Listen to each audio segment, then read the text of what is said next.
Welcome to another episode of Sunday School Dropouts podcast. We are so excited to have you with us today. Yeah. Good to be here. It's been a couple weeks. Yeah. We've done some back in the archives episodes, so it's good to be back for this week, especially because today is going to be our last episode of season 2. Not forever, just season 2. Yep. Andrew and I have a lot of missions trips planned this summer that we're going to just need to spend some real time, on our knees, in prayer and service. And so we're going to take a little pause for the summer, but then we'll be back and we'll tell you more about that later. But yeah, this episode, we're just going to kind of talk about season 2, share some stuff going on, all the fun stuff. Yeah. Yeah. It feels like a lifetime has passed since we started the season in a lot of ways. I know it really does. Lots I know. to recap. I know we'll get into it, but yeah, thinking back to where we were at this time last year, we were planning our summer VBS episodes and, just at a very different place in the country and all of that stuff. And so, yeah, it's really, it feels like this year has been a long one. This has been a long Sunday School Dropout season to see where we started and kind of where we ended. All good stuff, on our side of it, but just very different people. Yeah. Yeah, definitely. I think we should start. It's been a minute since we've shared some prayer requests and just kind of gossiped in a holy way. So, I think we should do a little bit of that. What do you think? Oh, yeah. I am always here for that. Yeah. I feel like a lot's been going on, things that really could use some lifting up to the Lord in prayer. There's been so much. Yeah, gosh. I mean, I can think of several things off the top of my head, but I'm curious, what are some things Yeah. that have been on, what if some things that have been on your heart lately, Laura? Yeah. Well, I know I'm assuming you have not watched this show, but I am a big reality TV show person, because of their great cinematic quality and, just really juicy plot lines and stuff. But I just got done watching Secret Lives of Mormon Wives, which is so fun for so many reasons. I mean, it is just a total train wreck, but it's the kind that you just the kind that you put your phone down to watch because you're like, I need to see all of this. But it is so interesting to see Mormonism just generally kind of getting a little bit more spotlight and kind of both the good and bad because, it's these group of women who are in their 20s and early 30s who are kind of not really trying to rebrand Mormonism, but they kind of say they're trying to smash the patriarchy a little bit, but they're still doing it within the confines of Mormonism and their LDS faith. And so you kind of see across the spectrum, some of them are no longer in the church. Some of them are pretty devout and still even wear their undergarments, which is wild. And then everything in between. But yeah, it's very interesting because I'm curious to hear your thoughts. When I was growing up, we were taught that Mormonism was a cult. And then I went to the show, The Book of Mormon, on Broadway, and it was like, oh, wow, we were taught pretty much all the same things as Mormonism. So if they were a cult, then what does that make us? But yeah, so it's interesting to see this all play out because even though they really are, obviously Mormons and they're living in Salt Lake City and whatever, it just feels so familiar. It would be the same if it was Secret Lives of Progressive Evangelicals' Wives. I really feel. Yeah. Yeah. No, I agree. And of course I grew up Adventist, so I feel like even compared evangelical culture, I feel like Adventism is really similar to Mormonism in so many ways. Mm-hmm. I mean, we even have a prophet and we came out of the same movement in the mid 19th century and it's Yes. We're pretty much Yeah. we're very cultish cousins. Anyway, is one way I've described it or heard it described before. So yeah, no, I hear that. Yeah. Yeah. Very relatable in a lot of ways. You think they're so vastly different, but then you really start talking to them and hearing some the narratives and just what they believe, and it's oh, dang. Yeah. Yes. It's not that different. Yeah. One of my closest girlfriends she's former LDS. And I think the very first time we met, because we met in our PhD program, like very first day, I think like that night at dinner, we started comparing notes and we're like, yeah, so it's the same, like pretty much like fully the same. They've got some different terms and words and stuff. But it's like, oh yeah, we just called it this. You called it this, like, and which I mean, I know is similar to, Adventism versus like how I grew up or whatever, but still it is just wild to be like, yeah, there's so many crossovers and now it's even crossing over into pop culture, mainstream, everything. So, Yeah, yeah. yeah.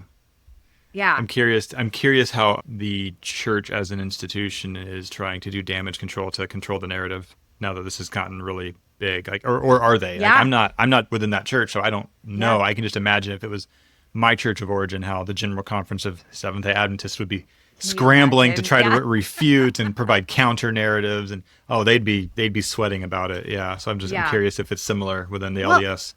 I think even on this most recent season, I want to say that they actually addressed that like that there was some articles that were put out after the first season. They're like, this is not a representation of our faith, and things like that. And they were like, yeah, we weren't trying to represent your faith, like the Mormon faith. And it's like, well, but that is kind of what you built your whole brand on. You're called Mom Talk, which is Mormon mothers on TikTok, essentially. So Oh, yeah, yeah, yeah.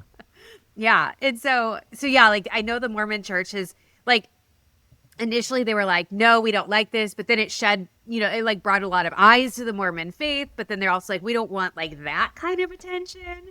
But here's the thing, like they do all this stuff without any alcohol, without any like, extramarital sex or relationships or anything. Like this is just their pure like catty drama, which I think makes it even better. Because if we're being honest, like that is totally what it was like in churches, like in any like high control religion, like that is what it was. Yeah. So, Yes. You can keep your alcohol. We'll still find plenty of ways to have our own sanctified conflict somehow. So, oh absolutely, all in the name of the Lord. man. Yeah. But, what's been on your heart, Andrew? Oh, yeah. I think. Let's see. Well, the one thing I know that's really been popping up a lot is just the everything surrounding the Diddy trial.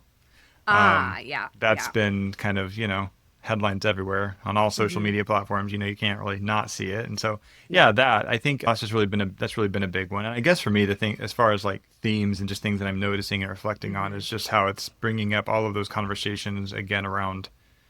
I mean, really just victim blaming and Yeah. Yeah. how those narratives are formed and believed. And so it's not even so much about the trial itself, but just the larger conversation in our Hmm. society. Really, like that's Hmm. what I'm really like. I think witnessing.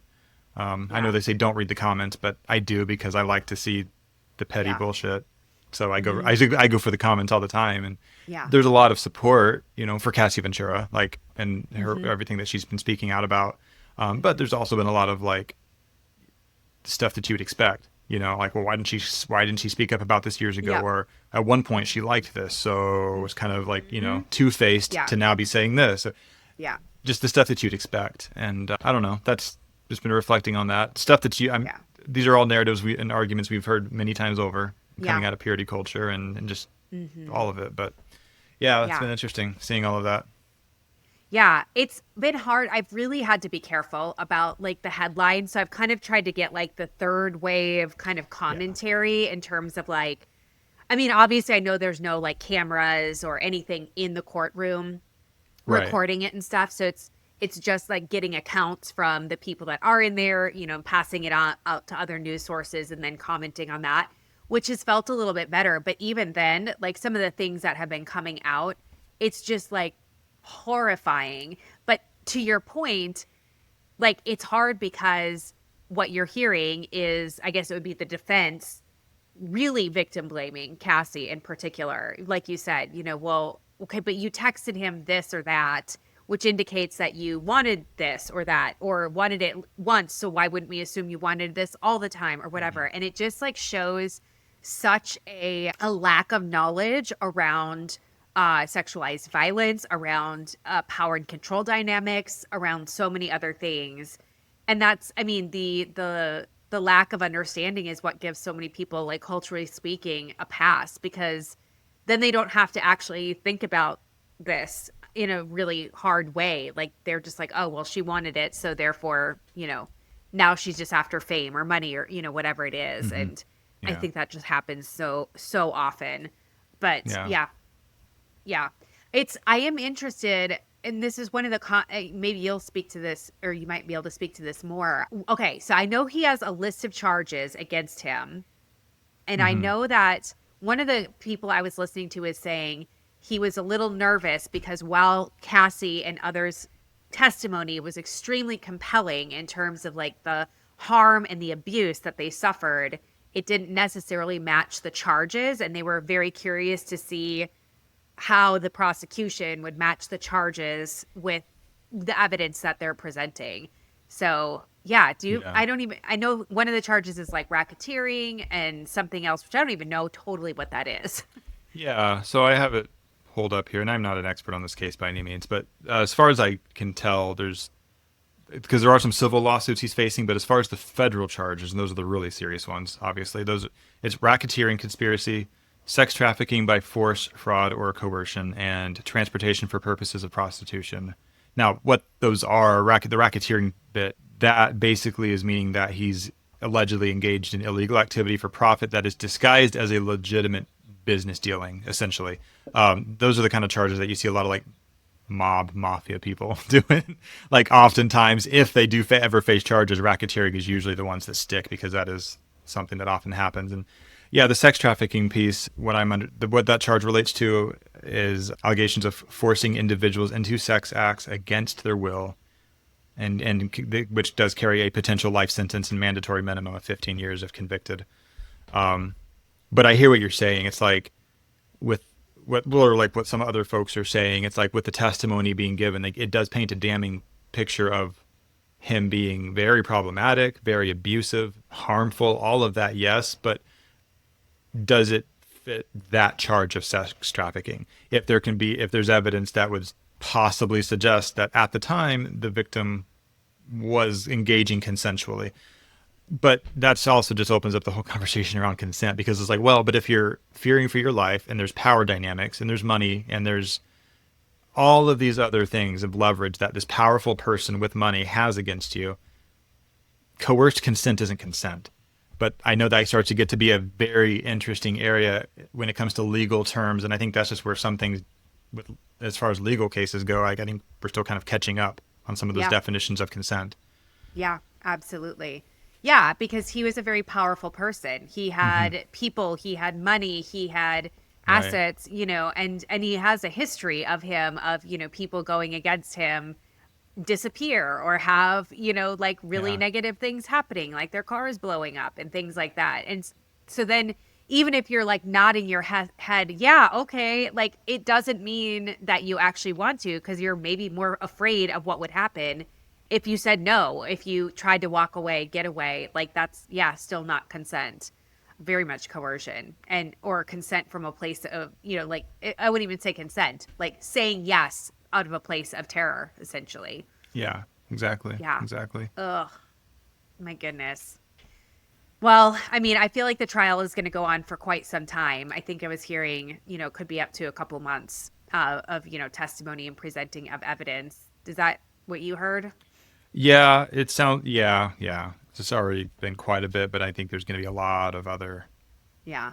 I don't even know. I've not read the details, but I can only imagine because so far it sounds like I know they did say that Cassie's testimony. I think she testified for 20 hours over 4 days. Oh, wow. Yeah, I mean, it that's a was lot. wild. It was a That's lot, a lot. and that's just her. And so it's Yeah. like I'm sure. I mean, I don't know. I mean, I'm sure the defense or also the prosecution. I don't know. Will probably be bringing in so many Hmm.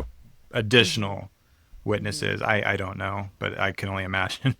And he's got so much money. So I'm sure he's got an incredibly good legal defense. And I'm sure they'll Yeah. drag it out as long as they possibly can. But Ooh. I Yeah. don't know. Who knows? Maybe by the time that we are, starting season 3, we might have have some Maybe conclusions. yeah, Yeah. maybe we'll know a little more by then. Yeah, yeah. We'll see. Yes. Well, the only other thing that I thought of is we have a new Catholic Pope, and hopefully this is a good thing. I have a couple Catholic or former Catholic clients, and they had mixed Hmm. reviews, of Same. what Same.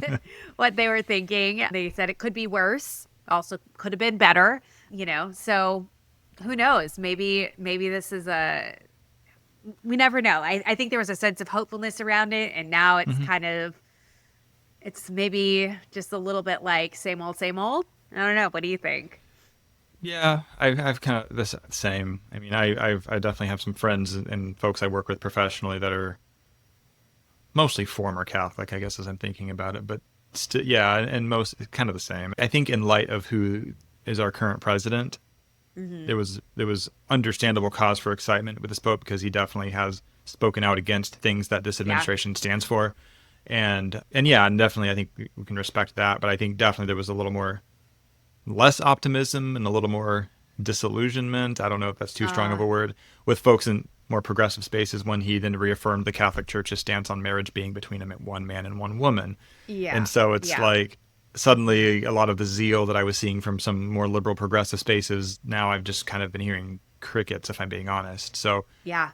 I don't know. I do think that in a lot of ways this, yeah, it's he's not a bad pope in light of, again, Hmm. Trump and that Hmm. administration. But let's be fair, like the bar was so very low, it wouldn't take much to Yeah. make a pope look like, oh, he's a great guy Hmm. comparatively. Hmm. And so I don't Yeah. know. It's one of those things where it's not personal. Like I don't hate the guy. It's just at the end of the day, the Catholic Church is still the institution of the Catholic Church. Right. Yes. Yeah. So even a more progressive or liberal pope is not necessarily going to match, a more progressive or liberal, like non-Catholic in terms of, just what they stand for and things like that. Hmm. Yeah. I did think it was interesting. I'm curious to hear your thoughts. There's kind of that. I don't know if it is totally spoken or if it's just implied that they will never choose a pope from a superpower country. And like, was this a nod to like, hey, United States, like, we have our eyes on you. Like, you're not as powerful as you think you are. That's kind Hmm. of what I wondered. I don't know. I don't know. And actually, I had never heard that quote before. Okay. I actually haven't heard that. I mean, yeah, interesting. Yeah. Maybe, Yeah. maybe.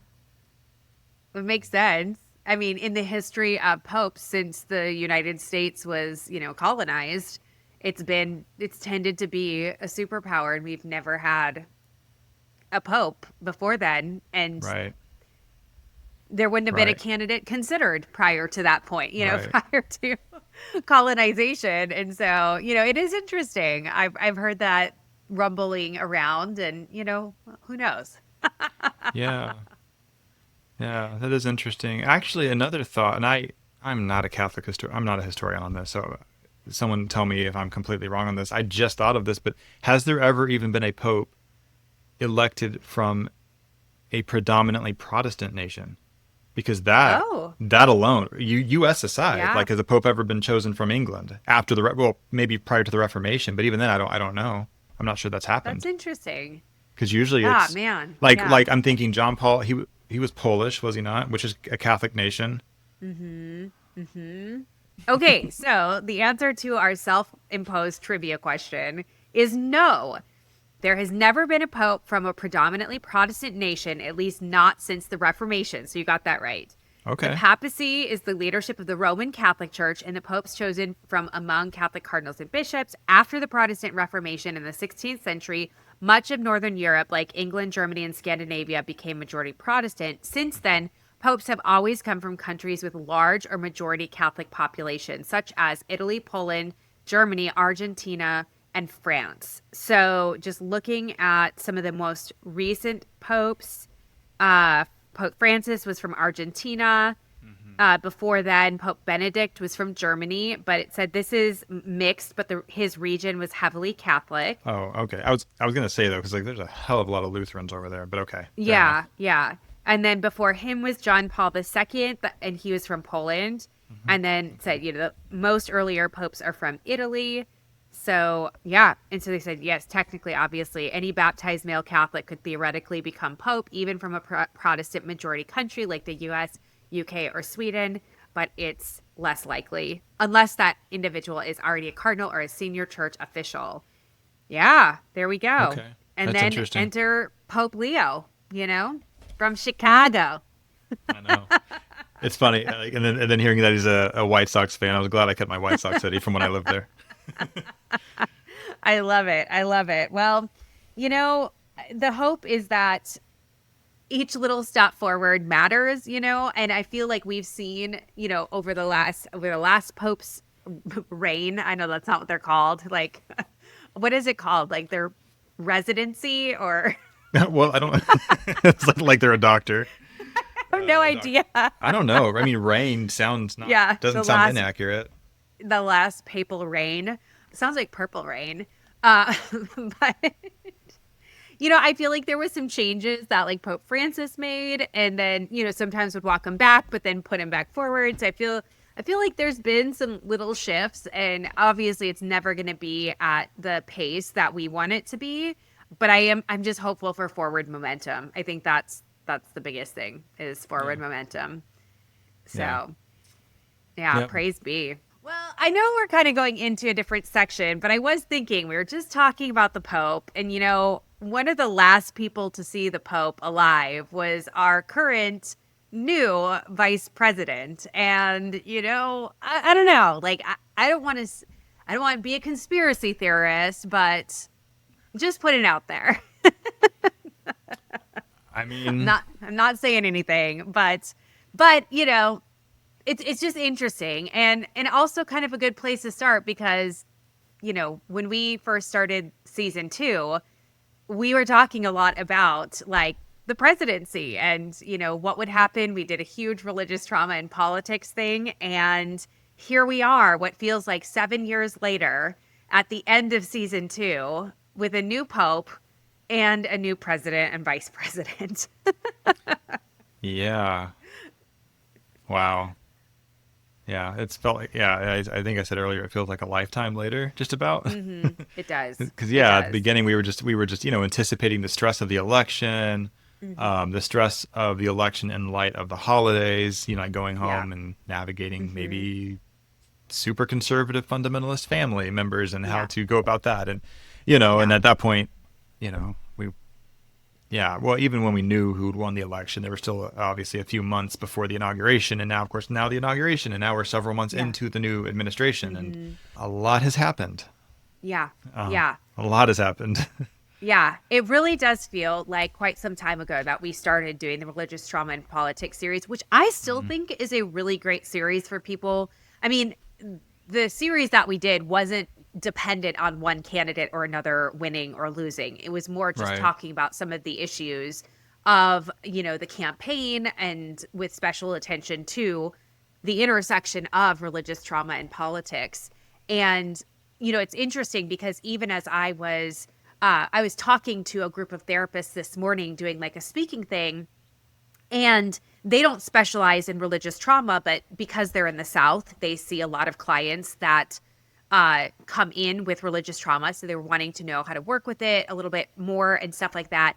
And we didn't go into depth about politics, but I did kind of mention in passing, and then they followed up just this recognition that they've seen a lot of clients who are coming out of high control religions have gone through this election cycle and have felt a sense of extra fear and dread and anxiety, as well as an increased sense of powerlessness and hopelessness because they had made choices to leave that high control religion, and so many of them knew in our own individual religious context that, hey, here's some things that are kind of coming down the pipeline. This is what these high control religions are standing for and how they're wanting to enter into politics and take over legislative spaces. And they left that, and now here it is feeling like you can't get away from it. And I feel like there's so many clients that I work with that are dealing with that anxiety, that are dealing with a lot of frustration and resentment of like, we told you that this is what was happening, especially with like Project 2025. And it's caused a lot of extra stress and strain on relationships, as well as just people's own individuals' ability to feel calm and safe and at peace just in their day-to-day life. that resonates a lot. It's really interesting too, because like one mainstream thing that a lot of folks who aren't overtly religious have probably heard of, but like I'm thinking of the docu-series Shiny Happy People. Like Yeah. that's one example where like they literally say this part out loud, like this Hmm. being the end game for a lot of Yes. American evangelicals, that Yeah. is intentionally Hmm. taking over, Yeah. government, different at all the all the different levels, not just the Yes. executive office, but all of it, like local legislature, Congress, whatever. Hmm. And like that's kind of what we're seeing, project and then Project Yeah. 2025, like that's yeah, like I mean that really was the goal all along. And this has been part of a Yeah. big decades long movement, and I think we're seeing a lot of it come Hmm. to fruition. And as far as folks that are just trying to come out of it, they get out of it, and now suddenly white Christian nationalism is making strides in the federal government and gaining a Yeah. hell of a lot more power than it had even just 10 years ago. Hmm. I Hmm. mean, that's incredibly startling, and it's understandable why so many Hmm. people would be struggling, Yeah. you know? Yeah. And I think so many people, the people that we work with and probably associate the most with in terms of just, our clients and even colleagues and stuff, are so many of them are like both saddened and what would the word be? Like righteously indignation, or like of like, we told you so, like we told Yeah. you that this is what was going to happen. That's not because we wanted it to happen, but because this was what the plan was all along. Hmm. We so many of us knew some iteration of this plan from the times that we were born, essentially. This idea to take back the country for God, this idea to you know put specific religious people in places of power so that laws could change and whatnot. And here we are seeing it then happen in real life. I'm curious to know, though, as you worked with clients, especially over the last several months, what has kind of been the tone? Like, what are some of the things coming up for them, or what are the ways that you have been supporting them or encouraging them, you know during what feels like a very overwhelming and confusing time? Yeah. Well, I've definitely been seeing a lot of folks that are understandably struggling with just where things are at with the political landscape, and then just all of that. It's interesting. I don't know if I'd say it's as big of a shift as I saw 5 years ago, but it's It might maybe a close second. I don't know. Like 5 years ago, of course, we had, COVID happened. There was the protests surrounding the death of George Floyd that happened, and not just that those things happened, but the collective evangelical response to those things is what led a lot of people out of the church, or rather, what led a lot of people to then never go back once the mandated lockdowns were done. And I'm seeing, honestly, a lot of that sentiment again, in light of what's happening with the new administration, with mass deportations, with just a lot of the other rhetoric that's happening too. I'm finding people who maybe aren't completely wanting to like divorce themselves from their faith altogether, but as far as the institutions of the church, whatever church that may be they go to, like Hmm. a lot of disillusionment with that. And yeah, they're just ready to be done. Like Yeah. that's not what they want to be about. They don't. Yeah.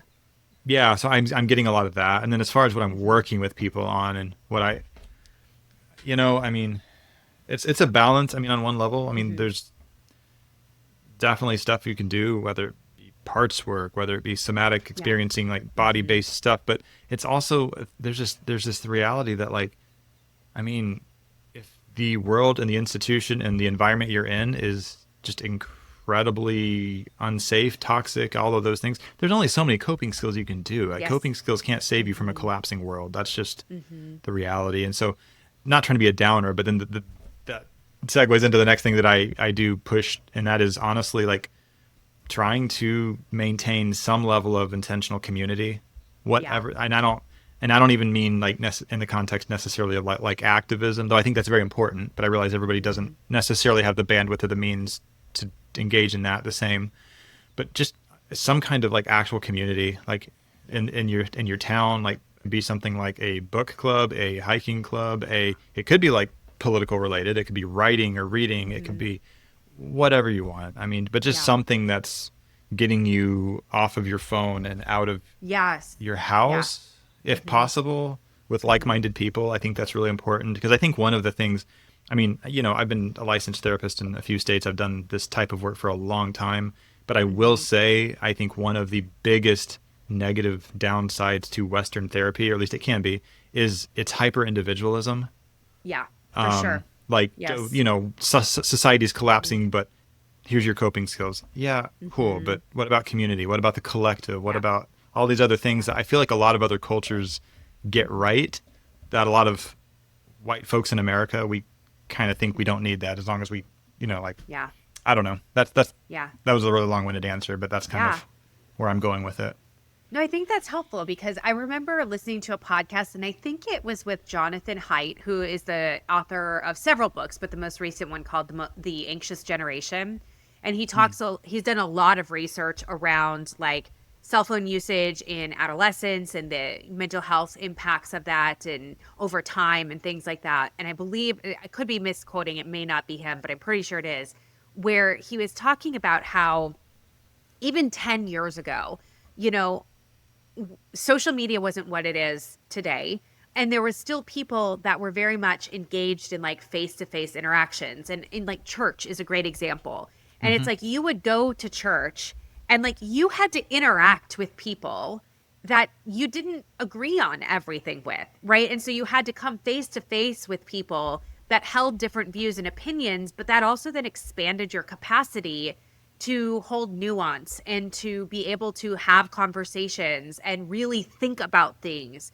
Whereas now, and especially after the pandemic, like you can just hold this little computer in your hand and have your own thoughts echoed back to you in this echo chamber kind of silo mentality. And you don't have to come face to face with people who believe different, who experience life different, who are of a different socioeconomic status or a different, racial background or have different practices and lifestyles and whatever. Like you literally can just isolate yourself into only hearing the feedback from people who are exactly like you. And if you don't like them, you can just cut them out and make your world even a little bit smaller. And really it's like the face-to-face interactions that we have with people that is what creates change and what creates forward movement because we're realizing like, oh, life is so much bigger than what is on this screen, which is, I mean, maybe easier said than done, but I think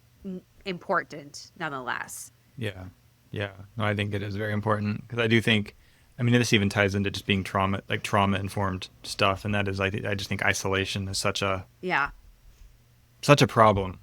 Yes. And yeah, the way, oh, I swear, I smile because I feel like I sound like when I was younger, the older generation talking shit about our use of electronics as younger people growing up. And we really have grown up in a world where Hmm. internet, like I remember pre-internet, I remember Yes. pre-computers. I mean, computers were around, but you didn't like Hmm. have to have them for daily life. Yeah. Now Yeah. you kind of do. Um, Yeah. yeah, it's Yeah. changed a lot. And yeah, I think just Hmm. that it really, if we're not careful, it can really isolate us. Yeah. And Yeah. I think that's the problem. Yeah. And I think that's dangerous. I think it's really dangerous. I Hmm. think that makes people more susceptible to being controlled. I think it makes people more susceptible to being like rigid in their beliefs and their thinking. It makes people more susceptible to being fearful of others. Um, and that does not lead towards like a thriving society. And maybe we're talking like very altruistically or whatnot, but I do think that, part of what makes times like this actually tenable is by being with people, like Hmm. going through things together, saying we might not have all the answers, but we do have each other and we will figure this out. Like we've got each other's back. Right. And that's truly what we need to survive, I think. Yeah. No, I agree. I agree. I really Yeah. do think community is extremely important in that Hmm. regard. Yeah. Yeah. And that's why church gets ya, right? One Yeah. stop shop community. Yeah. I mean, honestly, yeah, that's and truly not even just recently, but over the past 5, 6 years that I've been kind of specializing more and more in religious trauma, Yeah. faith deconstruction, and all things Hmm. adjacent to that. It's been the loss of community. It's been one of these single Huge. most issues I see people try to navigate upon leaving. Yeah. It's Yeah. just the loss of a place Hmm. of belonging, really.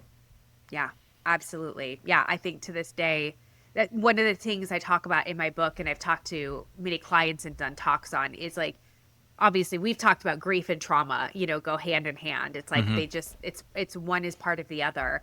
But this idea of like grieving the good is so important, Mm. because if church communities were all bad, like nobody would ever get into them, let alone stay in them. But there Right. was so much that they provided that was good. Like you think about like a multi-generational, multi-class, multi-ethnic, multi everything people from all these different backgrounds that you had access to, people that could provide you with services, with support, with connection, like that's hard to lose. Like that, it sucks, right? Like, you even think, like, I think about, okay, in the fall, I have to go have this, I'll just say, I have to go get a colonoscopy. It's like, I have Mm. to get them like every 3 years because of some medical stuff. And I'm like, who do I call? Like, I've got great friends all over the country, but I'm like, who's going to actually take me home from that? I never once ever thought about that when I was in church. I was like, oh, I have a roster of like 25 people that I can call at any point. It's like, hey, can you just give me a ride back home from this procedure? And it was like, yeah, totally. And so, yeah, it's wild to think about that, because I think it's a very real loss. It is something I very much grieve, Yeah. having left religion. It is funny because like one thing I've talked with people about, like, but even just friends, like personally, it's like, Hmm. like someone will remark, they're like, I don't really know how to even make friends. I know. And it's like, and Yeah. most, and I mean, I'm guilty of this too. Like it, like a lot, and a lot of the friends that I have made, like I was like through Instagram, which, okay, Yes. Yeah. fair enough, but it is kind Yeah. of like, but you take Instagram out of it, like, I don't know how many in-person friends I would have Yeah. been making over the Yes. past I 5, 6, agree. 7 years if it wasn't for social media. I was like, damn. Totally, totally. So, Yeah. Yeah, absolutely. I think about the people in my phone that I talk to every day are all people from Instagram. Now, luckily, I have met almost all of them in real life. Like that yeah. piece is good. But still, you're totally right. Yeah. But it's funny. I mean, I don't know. I think this is common knowledge, but like, I mean, that's how you and I met professionally, Yeah. was through Yeah. Instagram. And it wasn't Absolutely. until our VBS Yeah. excursion at Last Noah's year. Ark in Kentucky last year that we finally met in Yeah. person. We'd been working together for 3 years, or I think. Yeah. Yeah. I Yeah. think, A yeah, it little would over have been 3 3 years. years. Yeah.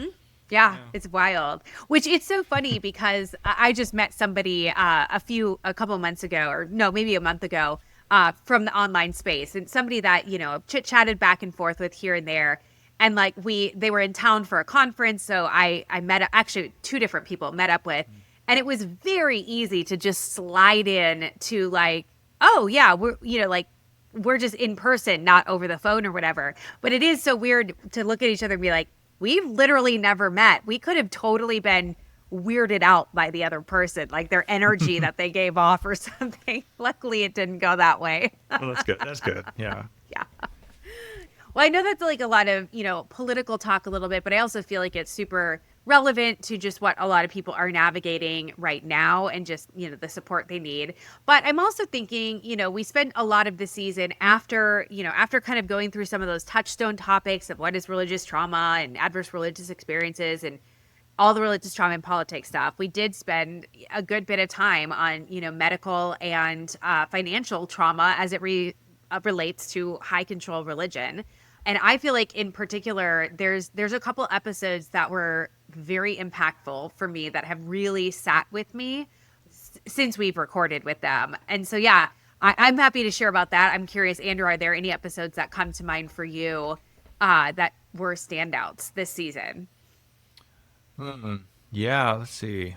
I mean, so many of them were really good. I know the one I'm thinking of, probably because it happened more recently, but with the one that we recorded with Joe Lumen, I really Yeah, appreciated. And I talking was about thinking of that just too. all the financial Yeah, stuff. I would say the one with Joe, and I don't think it's just because it was most recent, but it was hitting me at a place where I was already kind of of thinking through some of this financial stuff, but kind of like synchronicity, timing, or whatever. It's been really cool because I have been able to have some conversations with my brothers about kind of like finances, high control religion, what we were taught, things like that. And so that's been really cool too, because as I have, I took all the books that Joe was talking about, I like wrote them down, I've purchased them, read them or listened to them, whatever, and then been able to have those conversations which has felt really helpful in a myriad of ways. I think it's always helpful when somebody is like, oh yeah, this was an impact for me too. And, I think there's so many ways that we are impacted as a result of high control religion that we're not always able to easily articulate. And so when somebody else comes in and is like, oh, hey, like this mentality of like God will always provide. And so therefore I never like saved any money. I never like Yeah. got health insurance. I never did these things. And it's like, oh yeah, that was my mentality too. And I even think back to like the recession of 2008. And even though that was like on the tail end of me, like really being in high control religion, I don't remember that time from a cultural standpoint because I was just so seeped into like, well, God will provide. It'll be fine. I don't have to worry about it. And I'm like, Yeah.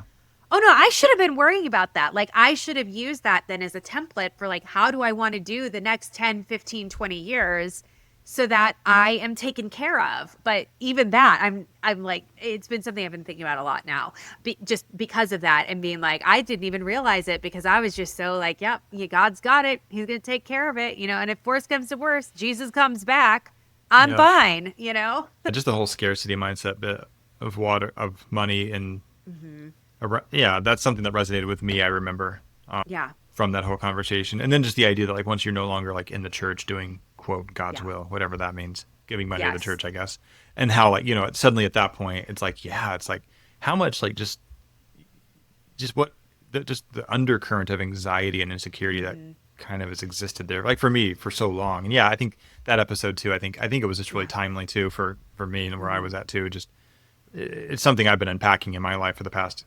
year or Yeah. two, really. Yeah. Of just from financial perspective of just that scarcity mindset and just, but then recognizing how much of it does tie into a lot of Mm-hmm. things that I was programmed to believe growing up Yeah. in that world. Yes. Mm-hmm. Absolutely. Another episode that comes to mind that I feel like I have thought about it in maybe some more covert ways where I haven't totally been like, oh yeah, that was this episode, but I've seen it really come up in my own personal life as well as with my clients is the episode that we did with Megan von Fricken, the religious harm recovery, talking about that idea of, like honoring your father and mother and like what that means and how that can impact you on, physical, psychological levels, even after, growing up and actually being an adult versus as well as like just how we carry that with us, and this idea of like having to honor our fathers and mothers. I kid you not, I have had conversations with at least 6 different people, including clients, maybe more, in the past week about that. Like Oh yeah, just yeah, wild and just how that has shown up and how that is like just something that is kind of like a struggle every day of having to remind themselves, I am my own person. One of my clients the other day said, did you know that your parents can't punish you anymore? And I was like, oh my God, that is the most profound thing. Because like so many of us live as if our parents can ground us again, yeah. and I realize that can sometimes be a privilege because they can punish us by like cutting things off and, withholding relationships. And that maybe is a bit of a punishment. I don't know if I would consider it a punishment though, because you didn't do something wrong, for like Right. being yourself or whatever. But I was like, wow, that's actually really profound because how many of us are living as if our parents actually could punish us, that they have more control and more say so in our lives than they actually do. Right, right. Yeah, I can't. I mean, I cannot tell you how many times I've heard a variation of this statement of like, when I talk to my like, I'll be doing great, and then I'll be in a maybe a heated discussion with my dad again, and I feel like I'm 10 years old all over again. Yes. Yeah. Yeah. Absolutely. Yeah. And really, I mean, I know I'm biased to this lens, the trauma informed lens, because of my background and who I am. But like, it's one of those things where it's like you say, do you know that your parents can't punish you anymore? Like, well, you can rationally know that, but does your nervous system Yes. know that? Does your Very body know true. that? Like, Yeah. those are two very different things. Yeah. Yeah. And having to really like work with those parts, I think, Hmm. to kind of bring them up to speed, like up to present day, like, oh yeah, actually we're not 10 anymore, which is so much easier said than done. But yeah, I very much Yeah. agree. It's the head versus the body in that Yeah. situation so many times. So many times. Yeah. Yeah. Yeah. I love it. I love it. Well, I'm trying to think. Is there any other episodes that stand out to you? Well, actually, I mean, I guess there's one. I mean, there's so many. They were all so good. But one, Yeah. because I think we interviewed, so Angela Denker, we've interviewed her twice. First time, both of us. Yes. Second time, I think it was just me. But Yep. yeah. So another plug for the book that Yes. that Disciples is of now in White print. Jesus. Yeah. Yeah, yeah. Disciples of White Jesus: The Radicalization of American Boyhood, I believe. And Yes. yeah, I mean, so if anyone who listened to the episode you already know this about me, but my background, I mean, in even in the context of mental health, my first job out of grad school was working with the Department of Juvenile Justice with That's boys. right. I Yeah. was like that county's outpatient therapy liaison or whatever. We contracted with the local DJJ. So like, man, I worked a lot with boys that age. Not only in that job, but other ones in the school. I worked in school systems later, and anyway, just always worked with that age. And yeah, it's like even before I really knew the language of what was happening, I mean, I've seen firsthand the radicalization and just things that are happening. And anyway, it's just it's a very, very, very timely book, is what I'm saying, and especially Yeah. in light of also current political movements. It's just it's definitely one that I would take the time to read. Yeah. Yeah, I agree. I think we were lucky to be able to get a pre-release or an advanced copy of it. And I remember I was reading that book in tandem with like April Joy's book and somebody else's book that were kind of all like in that area of, talking about Christian nationalism and the impact. And I just remember thinking like all of these books are so, so needed because they all fit such like specific niches that we think are niches, but actually aren't, that are so much more pervasive. And I really appreciate, I know I told this to Angela, but I really appreciated Angela's book because she did such a good job of kind of like going back and forth between like rural and city, north and south, east and west, and like really kind of spanning, this like these different dynamics that happen in these various parts of the country, but like how I think, I live in the South in a big city. I am from the North, originally from Minneapolis and then a small city. And so I feel like I have a weird perspective that maybe other people don't because I've spent so much time in different settings. But as I was reading Angela's book and she was talking about like people in rural Minnesota, I was like, yes, these are the people that I went to school with. These are the people that are like, I'm still Facebook friends with some of them, and this is how they are. And they are good people, but they have different ways of thinking and being that is attributed to that way of life. But it's in part because their voices aren't heard and this whole epidemic that Angela was talking about. So I thought her book was so good and highly recommend it to Yeah. anybody for sure.